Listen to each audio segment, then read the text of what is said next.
On today's episode of Blunt Brothers, Trey and I are going to go over some of the things that make the best bud. What makes the dankest of the dank? And of course, I know this is subjective, but Trey and I have been consuming for a long time. We've dabbled both in legacy market and the commercial side of things. And I feel like we've seen a lot of different traits that can help us kind of decide what makes the dankest of the dank. But before we get into that, let's give a quick shout out to the channel sponsors. AC Infinity, one of the leaders in the game when it comes to grow equipment. Whether it be lighting, ventilation, or a whole entire grow kit, AC Infinity's got your back. Use discount code CLtv at checkout at acinfinity.com or CLTVAC10 on Amazon. And also Seedsman. If you're looking for some dank genetics, Seedsman's got your back. Use discount code CLTV at checkout to save on your order. This video is for educational purposes only, YouTube. Blunt brothers in the grow, yeah, we keep it tight. Home grows, big show, shining the light. Industry secrets, lifestyle tricks. Rob and Trey, bringing the hits. Blunt brothers time to light up the show. CLtv style, let the knowledge flow. Tune in, kick back, enjoy the ride. Blunt brothers, feel the vibe. Blunt brothers, the stone and successful pair. All the homies in the chat, put the tree in the air. Tune in, kick back, enjoy the ride. Blunt brothers, feel the vibe.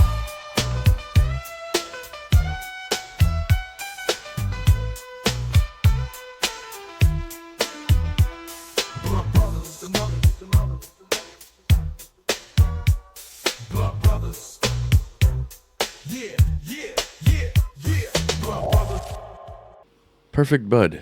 The perfect bud. Is this a thing? It might be subjective, I guess. I don't know. But when it comes down to it, I feel like you and I are usually not so anal about the look of flower. But when it comes to the market, when it comes to even trapping and doing your thing, you need to still have something that has some bag appeal and has some look. Maybe we go over some things we look in to make the best looking bud. Well, yeah, like that. Remember that Skywalker? It was so scraggly and like crappy, and like the second cut or whatever. And like I was like, screw this, because it was so airy and crappy. And then, but it was so tasty that like I judged the book before the cover. So like sometimes the non-perfect bud can be the perfect bud, but when it has the looks and it follows through with that bag appeal is just like, man, like it's just on top of it, like, yeah, it's hard to not appreciate good bud, like good looking bud. But I feel like you and I are from a day and age where it's like I'm more concerned about the smoke, I think the issue now is more like there's so much in comparison to this Snickle Fritz that is like just choice looking bud, and it could, you and I both experienced gorgeous bud, like just almost fake looking. Yeah.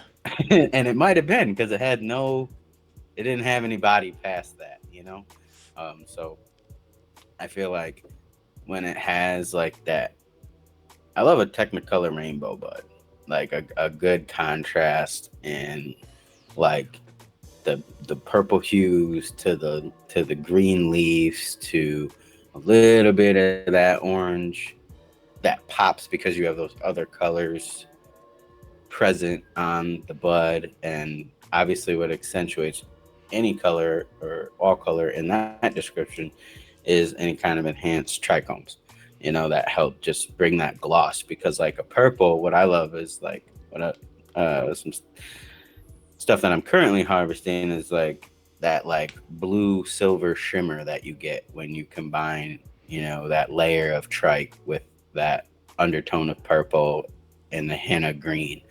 I come from a day and age where I ain't smoking if it ain't purple or blue. And back then it was extremely rare to run into blue. Dude. You almost sounded like fake. You're like, oh, okay, you're smoking blue weed. And just like, no, like there's actual blue weed out there almost. It's such a weird green trichome hybrid look that it has like a teal kind of color to it. And that's the thing is the exotic flower is no longer exotic when everything looks crazy. Everything is loaded in trichomes. Everything's purple. Everything is the same look. Everything's purple. It's like everything. You even look at like in commercial grows, like to keep up with the Joneses, you kind of need purple smoke. There's people I remember. Shout out to Teven sitting there, and he was like, "Bro, that shit's mid. This shit right here is loud." And I was like, "What do you mean?" He's like, "This is gas." I was like, "There's no gas in this at all. It's just purple, and this is green, but it Yeah. smokes fire." Like I get it. The younger generation is looking at it differently, but there used to be songs that were about purple herb. Like and now it's just it's got to be purple or it's like it's something wrong with it. The pigment's messed up. I just can't I stand know. that. I was That's the gonna first say distinction. it's almost the opposite. Like we used to be like, oh shit, that you got some purple shit, and I think we discussed that previously as well. I mean, I know we have, but more recently, previously, about it used to be purple bud was like really rare, and you're like, whoa. And for instance, that GDP, purple a little bit, uh, and now, and now, I feel the same way when I hear this that I do any other time I hear a phrase that just dates me severely, makes me feel ancient. But when people are like, dang, that weed is green, and you're like, uh, Yeah. yeah. Like Like, something wrong with it. It's not finished yet. yeah.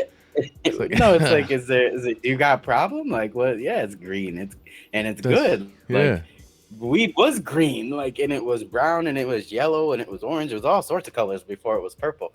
You know what I mean? So, People when dialed I in hear that that, color bro, and keep breeding it and breeding it and breeding it, and they everything has to be crossed with something that has crazy trichome production and also crazy purple. If it doesn't have purple, it just doesn't move. I don't think that that's the biggest indicator, in my opinion, of fire smoke. But some hues and some color, I will say, does play some impact when you're like, damn, look at that. That just looks crazy. But the effect is kind of less of a oomph now that everything's purple. So whatever your color preference is, that may be the first thing. Maybe it starts off looking at the flower, because this is not just growing; it could be consuming too. You're just grabbing it. So you're looking at that jar or bag if it's like that. That'd probably be the first thing. You're like, damn, look at that. This shit's wild looking. Would it also be oh like yeah, even look, like the trim job? Would you put that in the mix too? I yeah, mean, but like I'm to an I extent. it definitely it needs to be considered.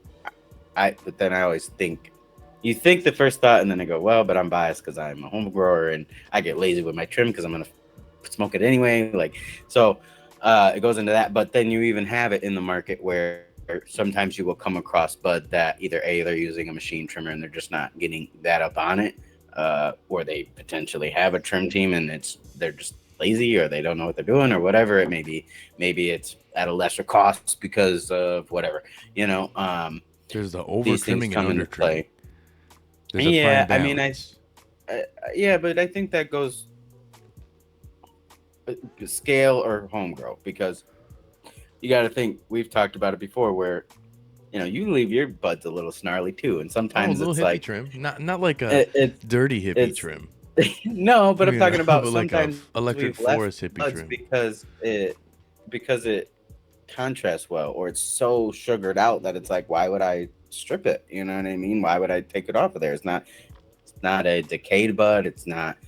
There's so much sugar on this leaf that it's dang near a bud, or sometimes you have those contrasting purple leaves to the green and you leave it just to have a little bit of that contrast. I think it's a fine line for sure. I will say that, like,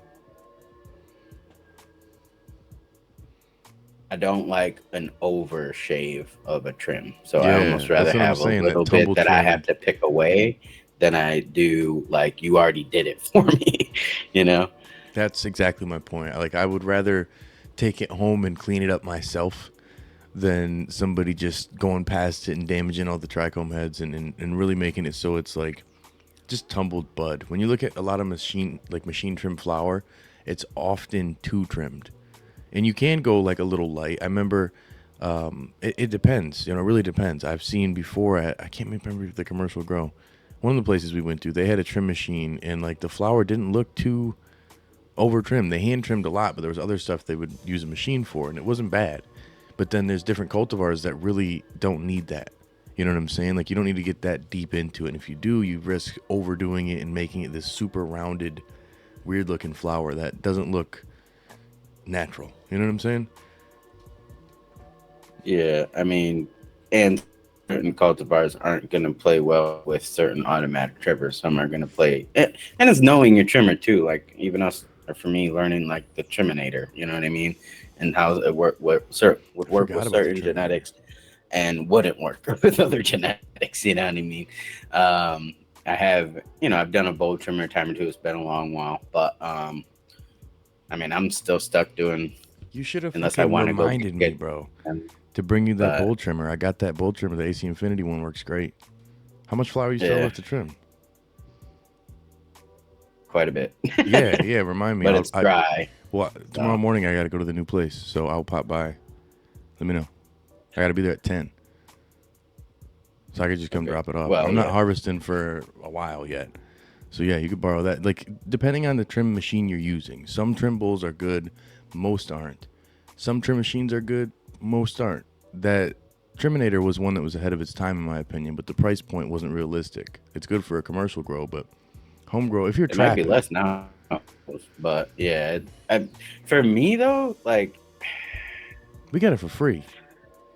So you could say for me, though. I remember, was it 26 or 46? It was like 2,600 if you wanted to get the additional thing. It was but 2,000. I did sell a couple through the community, and I think it was just a matter of like, because you got to think, bro, if you're paying people, a lot of people were paying trimmers at this time. So I mean, that is true. That is true. And in comparison to having to worry about somebody else having hands on your bud and all that entails, you don't have them coming naked. Pay them for it. No, that wasn't a thing for me. They ain't no trapping. You've been to my trim parties, bro. But I came naked every time, and you acted weird about it. Yeah, okay. Not with my cousin, dog. That's weird. But yeah.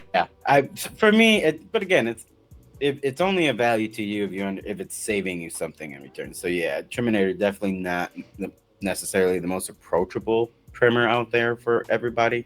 And obviously, it's been a long time since we worked with them, but I still can stand by that machine because I know the people who made it were really understood, like, what they were putting together. So that was the other thing is it was American made. Metalheads. So like, if you had any issue with it, you could call somebody directly out there in NorCal, and they would get you together. I think Gary hit me up a couple years back now, but not too long ago. So shout out to him.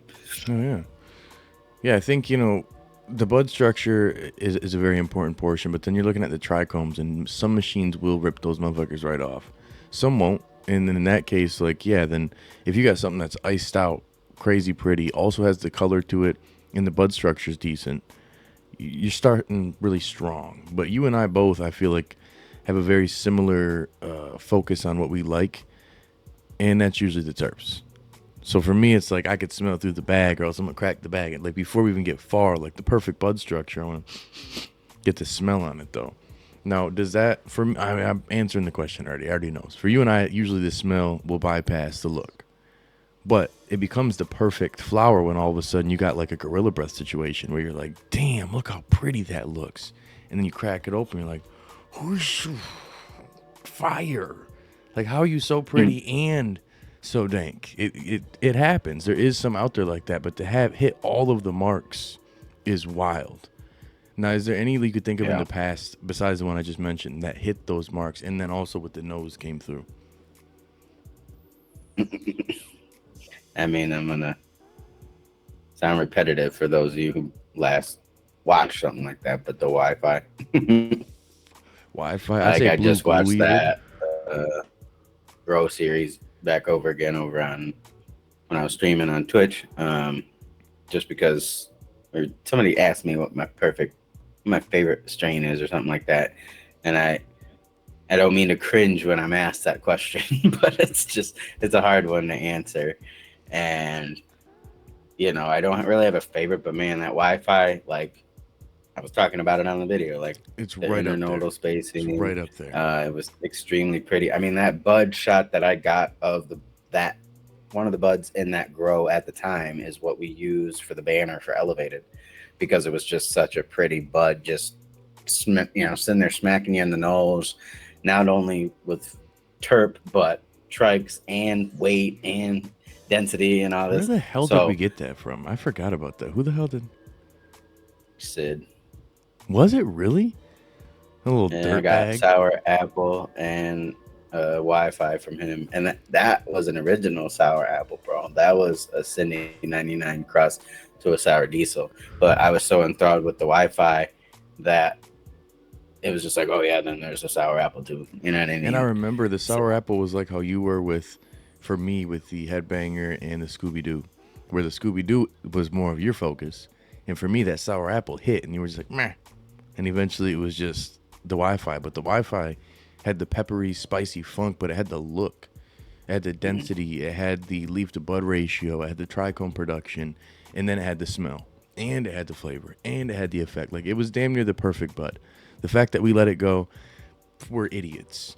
But yeah, I know. I look back at that video, I'm like, dude, I'm literally like half of my breeding mentality right now. I'm looking to make something that has like that classic danky glue funk, or the cushy diesel, or the armpit I skunk. might have just gotten a track back on the spicy glue.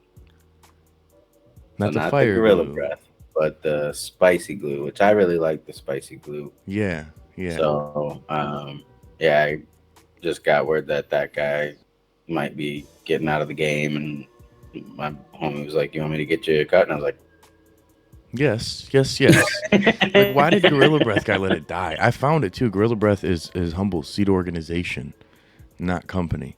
They have it, and it's not available right now. But Seedsman, I saw on their website it was there. I was like, "Whoa, is it?" Whoa. And then sure as shit, yeah. So as soon as it's available, I want to grab that. But there's a lot of different ones that are in the past that did hit all those marks, and I feel like society. One thing I had the realization on from the stash today. I'm like, man, a big reason a lot of us why we let things go is because the market dictated it. We were at a time where people were sick of the same strain and wanted something new, and everybody else had the same genetic. Like everybody had Gorilla Glue, so we were categorizing it as this gorilla, this gorilla, this gorilla. There was never just Gorilla Glue. It's the same thing when you look at, keeping up with the Joneses. You got to be able to have the new hot genetic that people are after, and I feel like that's where we lost a lot of shit because everybody saw it was dank and they wanted some too.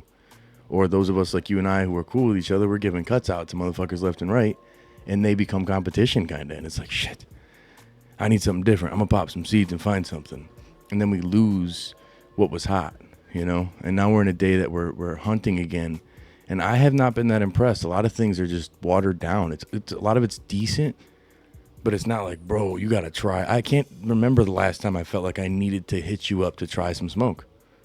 I shit you not. There's not been a time that I've held something aside and been like, bro, Trey's gotta try this. Like, no. yeah. Yeah.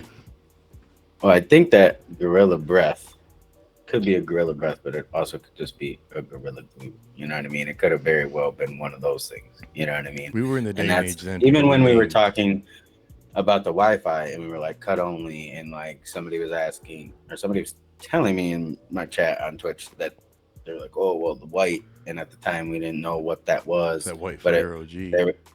They were saying that the white was just like super triked out, and so that was crossed to SFV OG. And I'm like, okay, like you can know genetics all day fucking long, but is it the phenotype that you're looking for? That's what Sid used to go out and hunt and pay whatever amount of money, Crazy for. amounts of money, like custody amounts. Like there's no, I think there was a lot less saturation at that time, so you were a lot more likely to get a legitimate cut. And so, those were solid cuts at the time. It just, like you say, shit gets away from you, and that now it's like trying to balance as many of them as I can and not let them go to my ability. But it's at the end of the day for me, it's 100% flavor, especially now because there's not, you know what I mean? There's not this huge monetary gain, that we all, that was the reason for competition. So it's good shit will be, attractive to anybody, so that's kind of what it is. I would say too, as far as like the perfect bud, you want that look, you want that nose, you want the trikes. And I ran into, just thinking about those days, people who were kind of particular on texture also. That was one thing I was gonna Not bring up. myself necessarily, but like I had our boy DJ Jody Dro, his sister. I This was a while ago, but brought some smoke over, and she was breaking some down, and she was like, "You did this?" And I was like, "Yeah." And she's like, "I like that. I don't like when my bud just poof, you know what I mean, or whatever." So like, um, but she specifically liked that it like would break down and kind of have that phantom like falling effect. I don't know how to describe it. Like you break down the weed and it kind of is so not fluffy, but has enough that doesn't poof away and it kind of crumbles on itself. You know what I mean? Like once you break Oh down a yeah, pile yeah, of weed, kind it of has that good. I just don't want more to say density fluffy to it, texture, but right. So you break it down and more it might masty. Yeah, expand a little bit on you, a kind of little like grass. some peat moss or something like that. You know what I mean? Like you and sometimes shit's like that. That's why when you have the denser buds, you hear them hit the, you know what I mean, and they have that to them. Reason why certain buds and ounces, I know you remember, certain ounces used to be 4 buds, Oh yeah, or a but then single bud. I was sometimes saying today again. I'm from the stash. It's like I remember getting a QP this big. It's a quarter yeah, pound. It's like a puck. I'm like, what the, it, But it's the reality of it is some people do have that preference, and then you think about on the growing side of things, oily flour versus like grainy flour. Like Logan and the boys, the hash washing crew, they were big on like I thought something would wash really good, and like no, no, no, no, that won't. That's not. I'm like, what? This shit's sticky as hell. Look at the trichomes. Like, nah, you want it to be kind of sandy, kind of like grainy. Like, I'm like, oh, well, I don't like weed like that. I like yeah, weed that has more of a texture that when I break it up, it's got that sticky, icky, ooh wee, and there's some goo to it. I like to see like some oil. Feel like that's when I'm like, this shit is hitting right here. I always thought that'd be good for extracts, but I guess it's not. You know.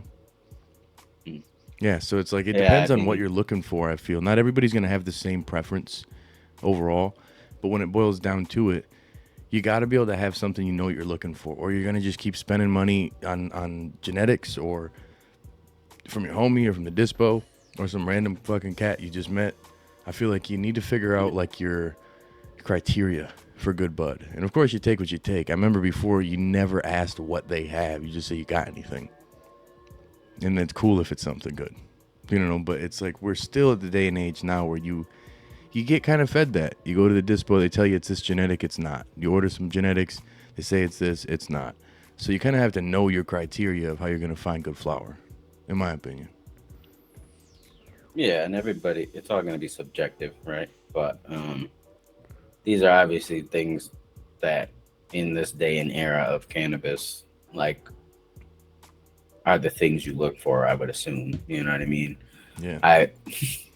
I I don't even want to throw this in the ring because for me, it's absolutely not a factor. But some would say percentage because I think about what goes to sell even in a dispo today. They don't want it too stemmy, and if it What's is your highest small or THC for cheap? whatever, yeah, like well, I'm just saying, like if it's stemmy and crappy, even if it's 30%, they're not going to pay you top dollar, you know.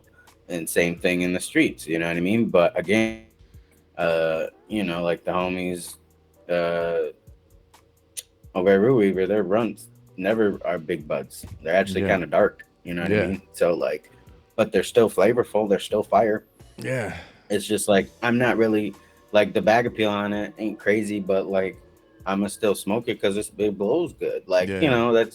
that's the preference. That's the differentiation, I would say. Like, but somebody else might come in and go, you know what, Rob Trey, I'm looking for that super green bud with super piney, orangey, whatever. You know what I mean? That Yeah. has a kind of that, like super big. But I mean, what is your definition of good buds? Let us know and because that's going to show the diversity in just consumption preference, right? Whether you're growing it yourself or you're getting it in another form where you're not growing it. Unfortunately, it's a reality. It's gonna, start that conversation, and you're gonna see how many different buds are out there, and how many different forms there are. And I mean, go to a dispo. That's probably gonna be your best example of how many. One that offers deli style is gonna show you how differentiated the buds can get. If because for home growers, maybe you have only been growing 1 or 2 genetics and you haven't really had a lot of experience with other buds as much, or maybe you haven't consumed as many different looking buds. Maybe you are one of the people who are still surprised at green bud, if you will. That sucks.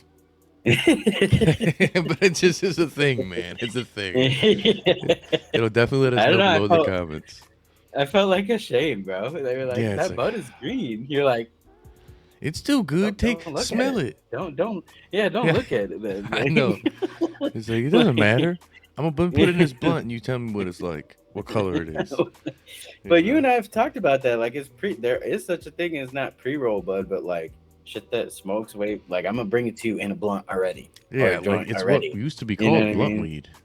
It used to be a thing back when, but they it's used to insult us with that shit too. It's disrespectful. They're like, oh, this is some trash. Here you go. Put it in your blunt. It'll be fine. You're like, no. Actually.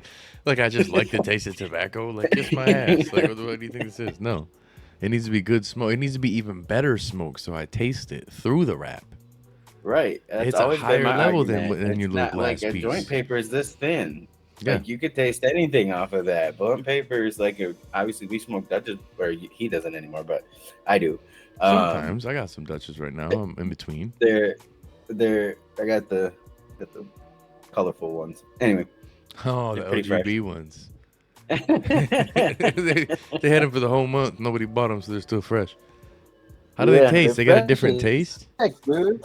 It doesn't make any sense either. Do they have a different flavor? Like a Nah, like I grabbed them both, but they're so soft, man. Anyway, crazy.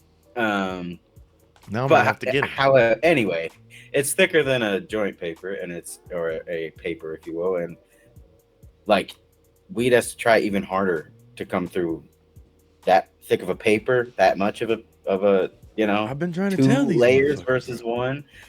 Like, so again, those ones that just hit the GDP.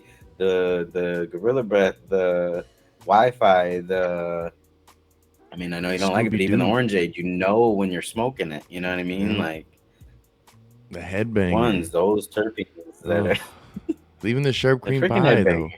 But you know what it is, and you hit it, you're like, you know what I'm saying? Like the blueberry muffin, like that shit. I'm not questioning what this is when I hit it. You can put a tiny little bit in there, and I'm like, did you put some of this in here? Like, yep. Like, yeah, I tasted the tiny. You're like, yeah, just a fucking fart in there. And I'm like, I tasted it. Like, that's all I taste. It's just the one strain, but that's where if your palate is what it is and you've been consuming long enough, you know what you know and you know what you like. So again, drop below in the comment section. Let us know. This is Blunt Brothers. We'll be back again soon. Stay lifted. Peace.